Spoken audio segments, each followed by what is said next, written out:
Ladies and gentlemen, welcome to a special recording of the podcast from the Taxpayers Alliance, which is called A Nation of Taxpayers. This has been recorded live at 55 Tufton Street, and we're going to look about going back in time to the 1970s, asking the question, is this the 1970s all over again? I have some thoughts on this in a second, but first, let me introduce our guests this week on this particular episode. To my right, we have Mike Denham, former Treasury and City economist and former chairman of Taxpayers Alliance. Welcome, Mike. Thank you, Duncan. Good to see you. And to my left, Sir John Redwood, MP for Wokingham between... was MP for Wokingham. It was the MP for Wokingham. I was going to do the years as well. 1987 to 2024. Former MP for Wokingham and director of the Number 10 Policy Unit under Margaret Thatcher. Welcome. Thank you very much, and hello, everybody. Now, a lot of stuff to talk about. We're talking about whether or not we're finding ourselves in the place of many decades ago, back to the 1970s. Let's look at the landscape that exists at the moment. We have bin strikes still going on in Birmingham. The rubbish is not being collected. We have GPs threatening to go on strike because apparently they don't want it to be too easy to have appointments for patients. We know about the striking doctors. They went on strike recently. We know about the striking tube drivers. And even ABBA is polluting the night sky in London, just up the road, over the Thames with ABBA Voyage. So, have we gone back to the 1970s? Let's get a sense of where we are and how we got here from our guests. Sir John Redwood, are we heading back in time? Well, there are quite a lot of unfortunate similarities between the 1970s and now. The government is on the edge of a financial crisis because it's borrowing too much and is beginning to worry the bond markets. The bad news is we borrowed far more already than we had in the 1970s. The good news is they started from a much lower level of starting interest rates, so we're still some way off the peak crisis rates we got to in the 1970s. We see a government that thinks the answer to every problem is more public spending, just as they did in the 1970s, and that was what led them into the crunch and the visit to the IMF to borrow the money they needed to try and carry on the business of government. And we see a Labour Party, as today, listening to its Chancellor of the Exchequer, only willing to applaud more public spending and more extension of public sector power, completely oblivious to the impact that high taxes and anti-enterprise attitudes are having on the private sector that needs to grow the economy and pay all the bills. So yes, there are too many difficult similarities between the 70s and now. And as then, so now, the government doesn't seem to want to listen to all the many voices from the private sector that could tell them how to get out of it. So instead of using the people of talent and enterprise and energy, the people that could grow businesses, the people that could make more money, to help them through and then to pay the bills, they are overtaxing them and sending them away. So we had something called the brain drain in the 1970s. We don't call it that at the moment, but it looks very similar. And Labour have this strange idea that you can tax a small group of very rich people almost to oblivion and they'll stay and pay. And they're discovering the hard way, as they did in the 1970s, that the rich have options the rest of us don't have. They've got homes abroad, they can go and live there, they can transfer their businesses, they can not work harder, they can work less, they can invest less, they can risk less, because they've got plenty of money to keep going and many other options on where they're going to live. And this government is finding out the expensive and dear way that if you put off enough rich people, you then don't have the people left in the country with the drive to give you the growth. Mike Denham, I saw you nodding there and smiling at times. You would fully concur? I would fully concur with everything John's just said. I mean, there are some striking parallels between the situation now and the situation back in the mid-70s. And one of the things that John didn't touch on, which that's worth bringing out at this stage, is that in both cases, in 1974 and in 2024, so exactly 50 years difference, we had a Labour government elected into a situation that they'd inherited from a Conservative government that had struggled with a number of things. And in both cases, the economy was in pretty bad shape in different ways, but in pretty bad shape. And the fiscal situation was looking very, alarming. And in both cases, we had the Labour government coming in, and the first thing they did was to make things worse. And in particular, both of them increased spending when they should have been cutting spending.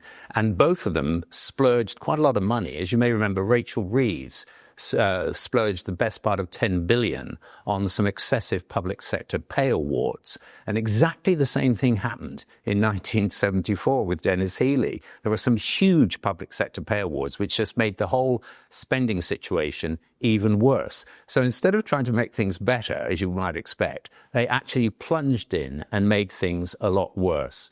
And I think, well, we'll come on to all of this, but, I think that is something that one used to expect from Conservative governments. You remember that Tony Blair, when he came in, and believe me, I'm no fan of Tony Blair and Gordon Brown, but when they came in, they essentially continued the fiscal plans that had been set out by the Tories. They did not come in and splurge the money, at least in the first thing.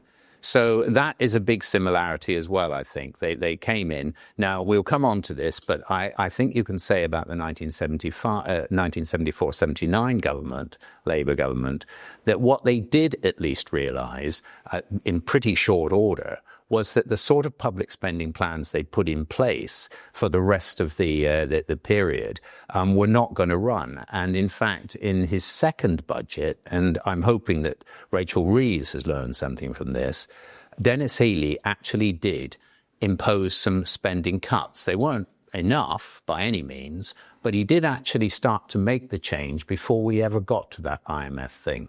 But perhaps we'll come on to that.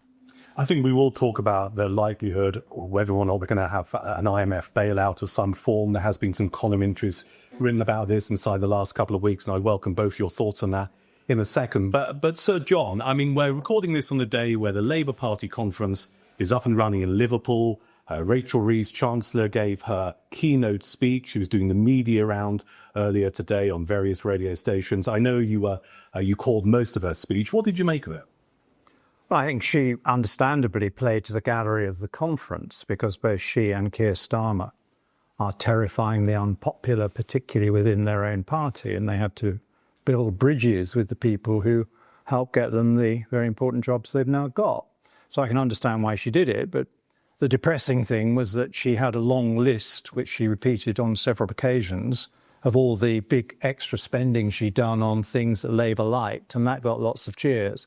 But when she tried to get a little bit more ambitious and say to them, you know what, brothers and sisters, we do have to rein in expenditure a bit, because otherwise the market won't like us and we won't end up with a good result. That wasn't a popular message or even an understood message at all. And the little bit she said on taxation was understandably understated because she may be about to unleash another set of big and unhelpful tax increases upon us. So she said something like, I want to work for the lowest possible taxes and interest rates.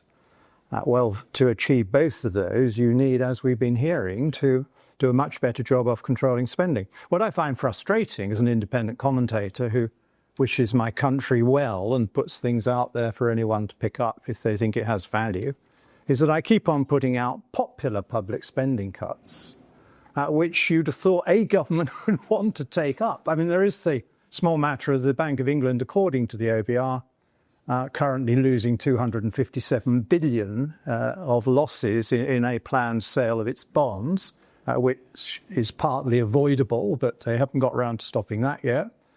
There is the huge surge in people who are registered as permanently sick and unable to work, many of them in their 20s. Well, I think most of us would agree that's too early to write people off of not having any chance of working, particularly if they are mental health conditions, and one would hope some combination of therapy and treatment and support would show those people that they could get jobs. And when Rachel Reeves did get round in her speech to putting forward what is meant to be government policy, and one I entirely agree with, that they need to work a way to get more people into work and off benefit, there was practically no support or enthusiastic applause, whereas that is what they have to do. But because there might have to be some conditionality, you might have to say to one or two people, we don't believe you that you can't work, and you've turned down two perfectly good jobs you could manage, so I'm afraid now you can't qualify for benefit. They're not prepared to go that little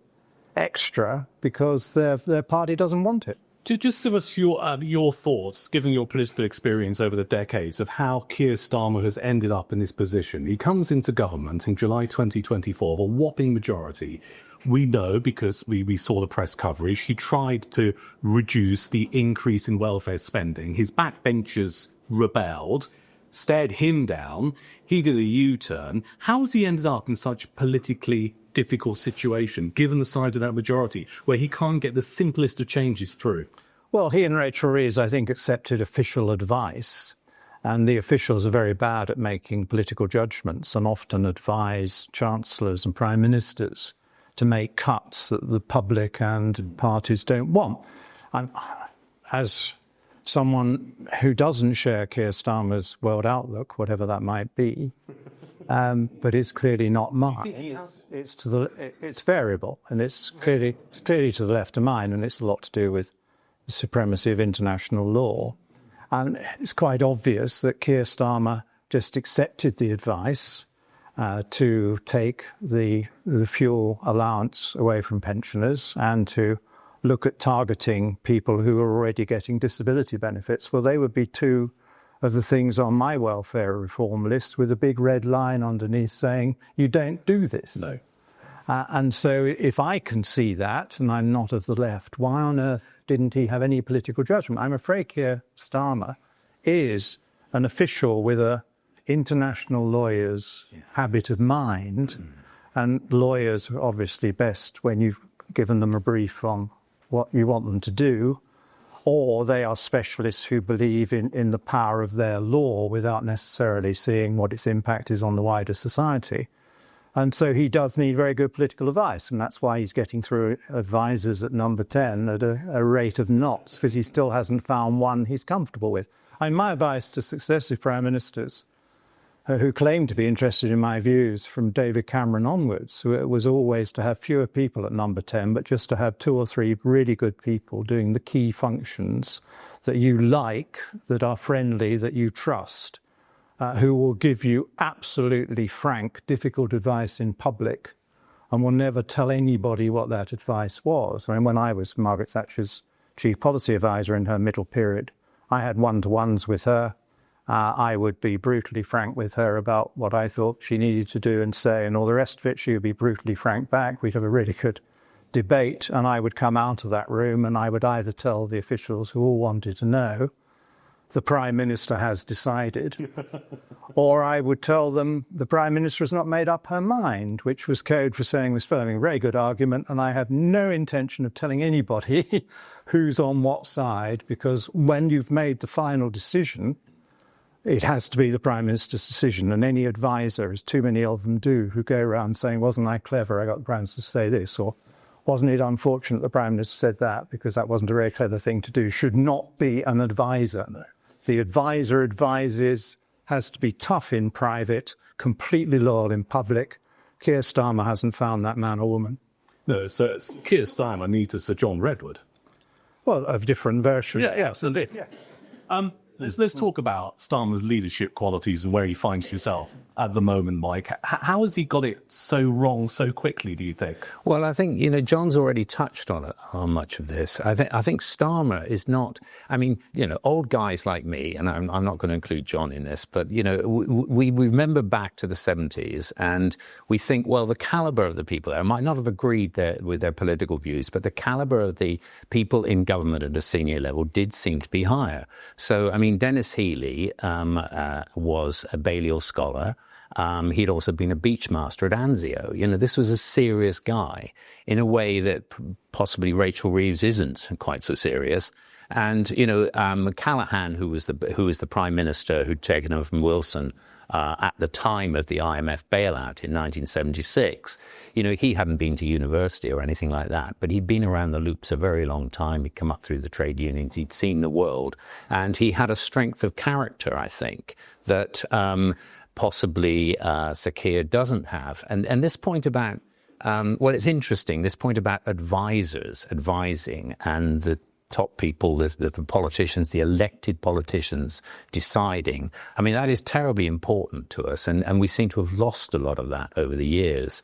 But I mean, I was at the Treasury during the 70s. I mean, I was a junior economist, and what I well recall is that when Healey did his U-turn on spending, and we'll come back to this in a minute, and, things started to calm down and they got the IMF loan through and they did make some fairly big spending reductions after that. He was incredibly well regarded inside the Treasury. Now, part of it was because, he was he had the caliber to carry it off and he could project it in public. But part of it, of course, was that he'd followed the Treasury line. I mean, you hear, and I don't know if this is true, that at the beginning of 1975, this was after their first disastrous year, some very senior Treasury officials got hold of Healey and basically said, look, if you go on like this, we're going to fall over a cliff. Something has to be done about it. And he actually listened to them. And Treasury officials, having been one, I can testify to this, like politicians that do that. It's interesting, isn't it? The idea of the caliber of politician back then that Mike's just outlined compared to now. How relevant do you think that is, Sir John? Because I look at the front bench, the Labour front bench, and sometimes it reminds me of a really bad episode of The Apprentice TV programme.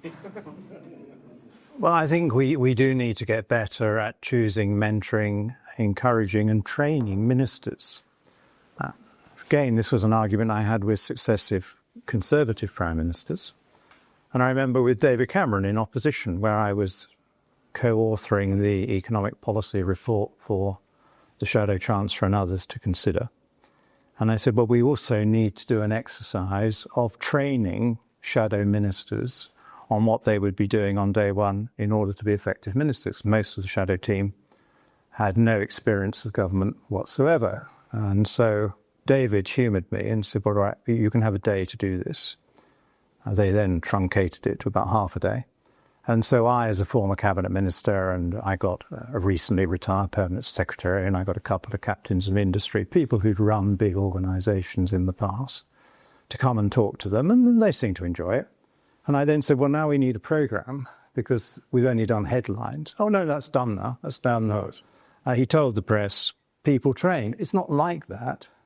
As anyone knows who's worked in a big organisation today, continuous training and continuous monitoring and mentoring is extremely crucial, and you need to regard your employees as your talent, and you need to want to promote them into the jobs where they can do best for you and for themselves, and to give them a career structure.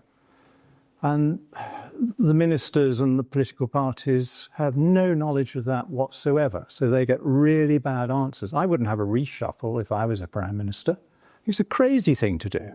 You throw all your people up in the air. They're all standing at the end of their desks with the phone close by, with no idea, most of them, whether they're going to be ignored or promoted upwards or fired. Well, that should never happen. Yeah. Anyone who is in line firing should have been mentored over the months ahead and should have been either directly by the Prime Minister or by the Secretary of State responsible for them, being told that you're not doing enough of this and you're not able to do that, and can we help you do the following? And then if they're not going to make it, you manage them out.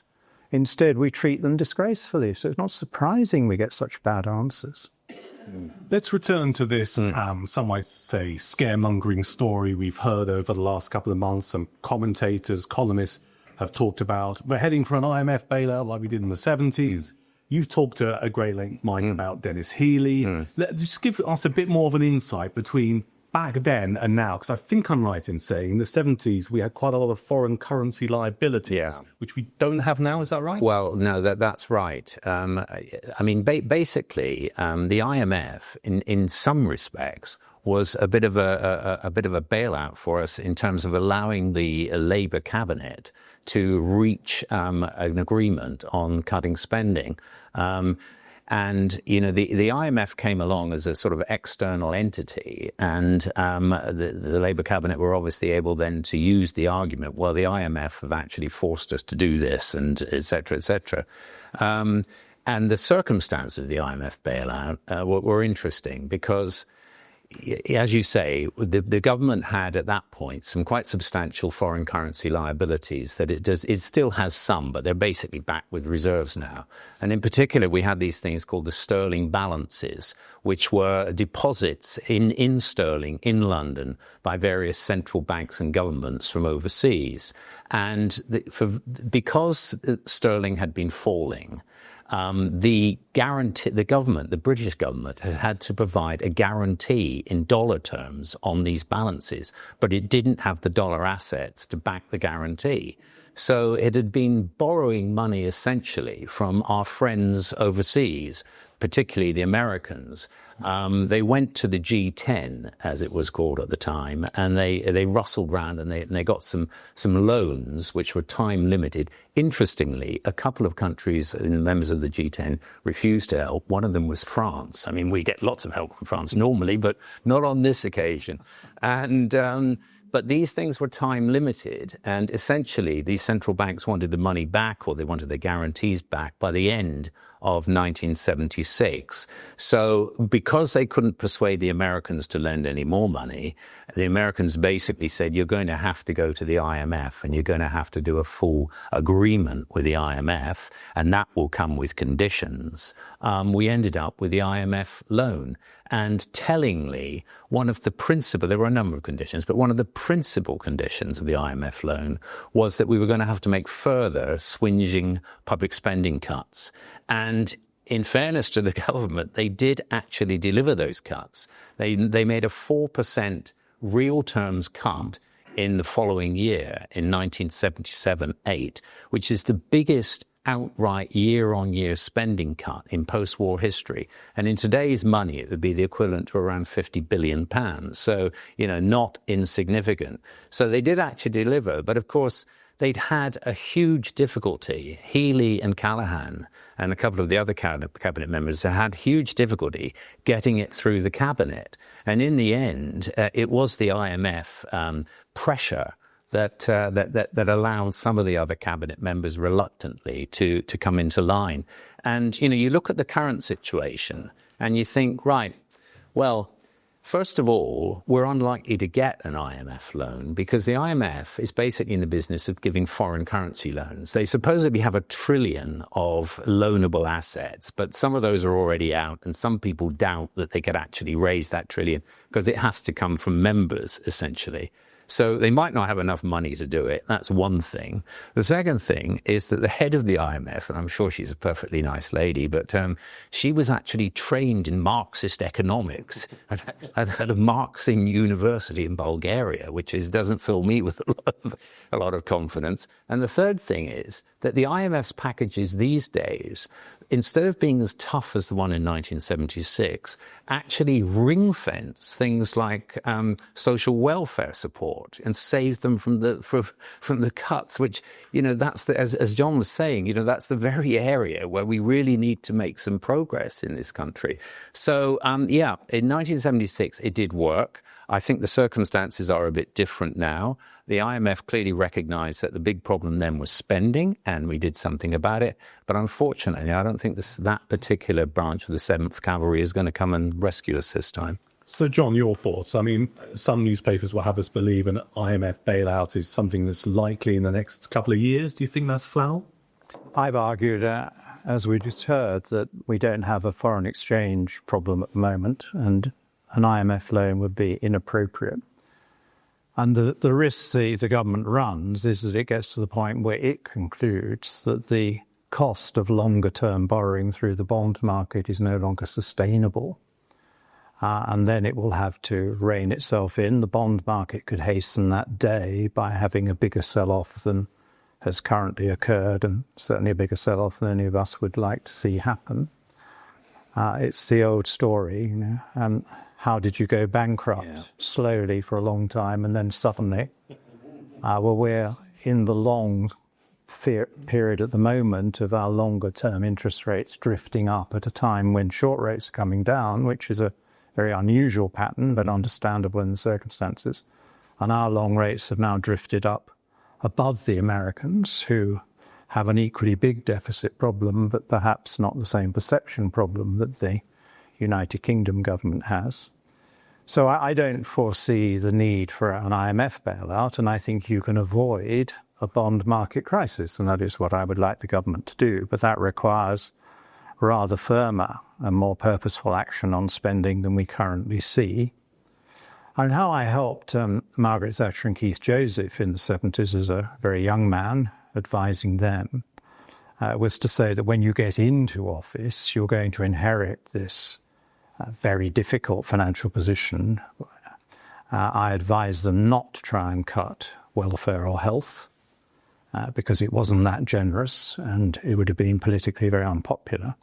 So I turned their attention to the massive estate of public industries and public enterprise and pointed out that if you took radical action on what had been nationalised by way of trading enterprises, you could resolve the immediate financing problem, because the nationalised industries were making the problem of our deficit worse in three ways. And I repeat this because they're beginning to do this again today.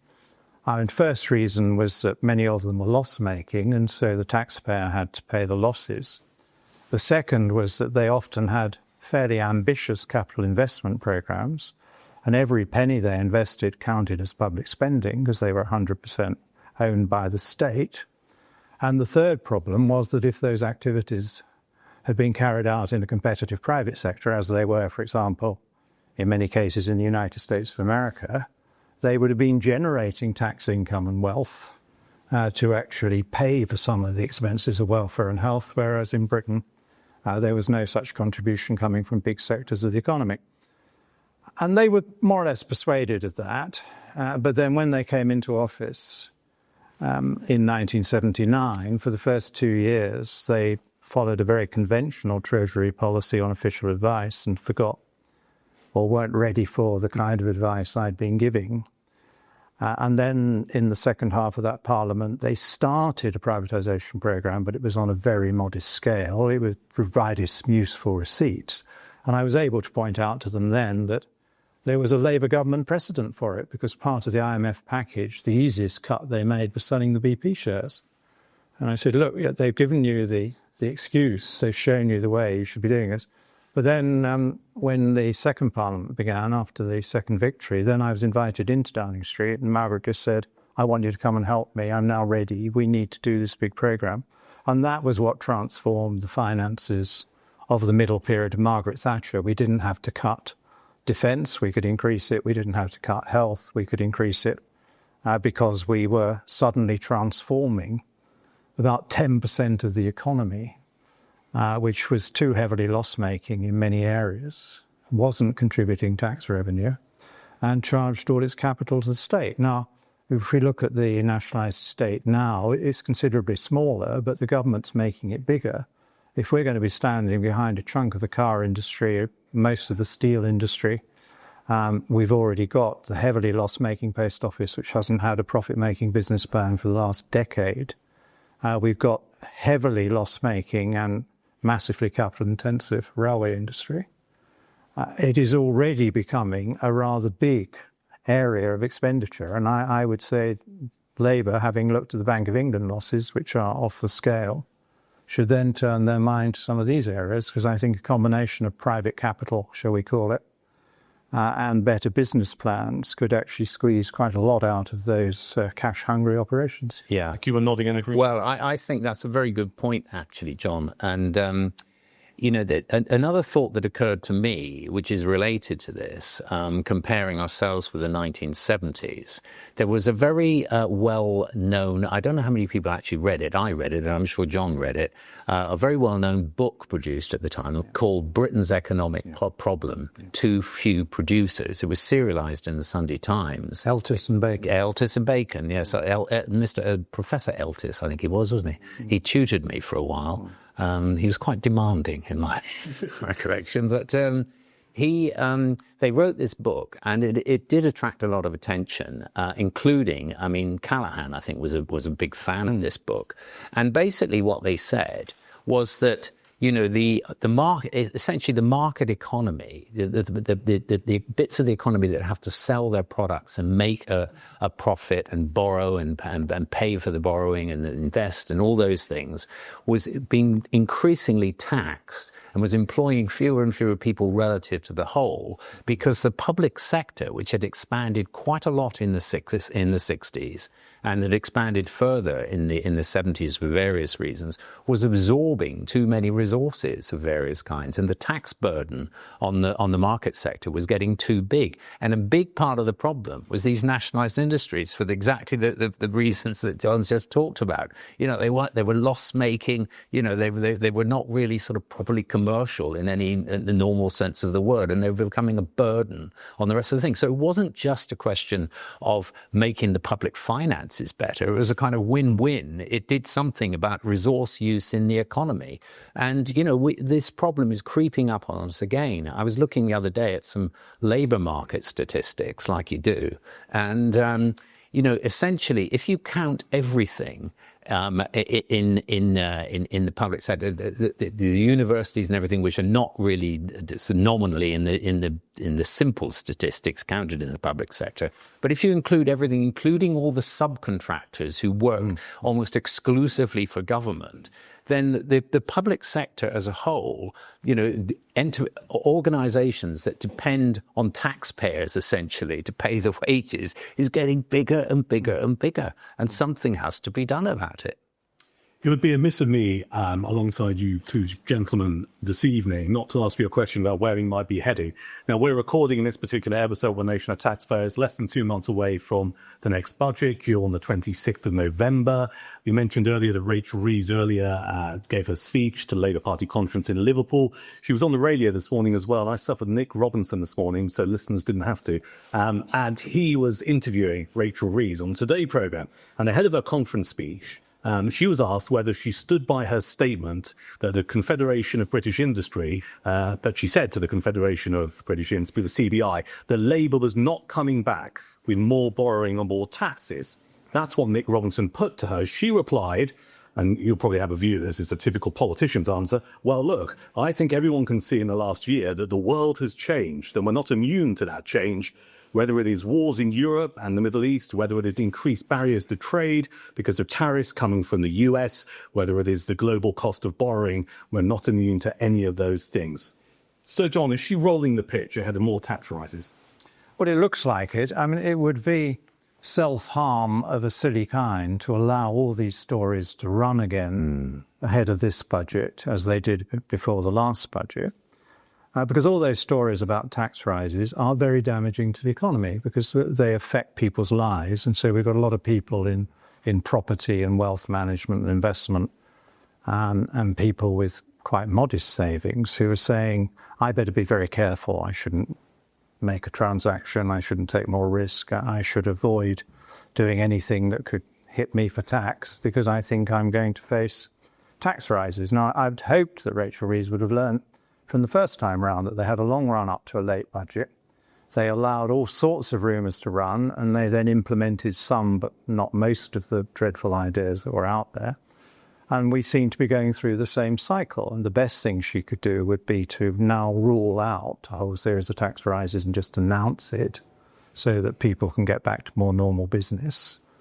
And if she's not prepared to do that, she needs to learn from last time that the ones she did finally choose last time turned out to be very damaging. The national insurance rise, which was the main money raiser, definitely hit the job vacancies, employment market in a very big way. It's done a lot of damage to labour-intensive, low-paid industries, particularly hospitality and entertainment and leisure. And they are shedding jobs as a result of that particular measure. And then the tax attack on so-called wealth turned out to be, in part, a tax attack on hard-working small business people and people running farms of rather modest size. And because they had an apparently high capital value, they got caught in a tax net, but they don't have the income or the cash to pay those taxes. And if taxes have to be paid on death, then the farms or the assets will be split up and we'll lose productive businesses. So there was a huge cost to that. And so please, Chancellor, understand that even then there were no easy options for finding this extra money. The other point I think she needs to study more carefully is what economists call the Laffer effect, but common sense tells you is quite obvious, and that is that if you put up a tax rate too high, people legally avoid it. I mean, I avoid the congestion charge all the time in London by coming in and out at hours when it's not leviable because I don't wish to pay even more tax. And in a way, that's what they want me to do. Now, ironically, Rachel Reeves put up taxation on spirits quite a bit in her last budget. And she did that for revenue raising. Her health colleague could say, isn't this great, we're stopping people drinking. The health colleague turned out to be right. And so revenues from spirits duty are actually down as a result of straightforward increase in spirits duty. So that is a huge economic end goal, although it may be a health benefit, but not what Rachel was intending. And if you look at the combined efforts of Jeremy Hunt, who started it, and then Rachel Reeves, who finished it off, making capital gains ever meaner in terms of the allowances, we've now had 2 years of falling capital gains tax revenue. Yeah. Proving that we've already got a lot of wealth taxes in this country and that some of them are already at the point where if you put them up, you get less revenue. So I think the Chancellor should take good advice that taxing more is not really an option from here. I mean, the one thing we all agree about, she and us here in this room, is that growth is the solution. But you're not going to get growth, Rachel Reeves, if you now impose more national insurance and small business taxes. And so rule that out. So you have to look at spending. And that's where we come back to what I thought were my helpful suggestions earlier, that there are some easier ways of controlling spending by looking at the Bank of England and the nationalised industries. Mike, your take on the horrors you might expect. Well, 26th of November. I mean, it seems pretty obvious we are going to have some tax rises. And I mean, again, comparing back to are we heading back to the 1970s? Yeah, I think as we said earlier on, I mean, Dennis Healey in his first budget in 1974 went way beyond the end of the Laffer curve. He put income tax, the top rate of income tax was 83%, unless it was unearned investment income when it was 98%. So how anyone ever thought that was going to raise serious revenue, goodness only knows. But I mean, that's what he did. And in his second budget, actually, he realized he again increased taxes. He cut spending and he increased taxes in 1975. But what he'd realized by that stage was that to raise serious money, you have to tax middle income earners.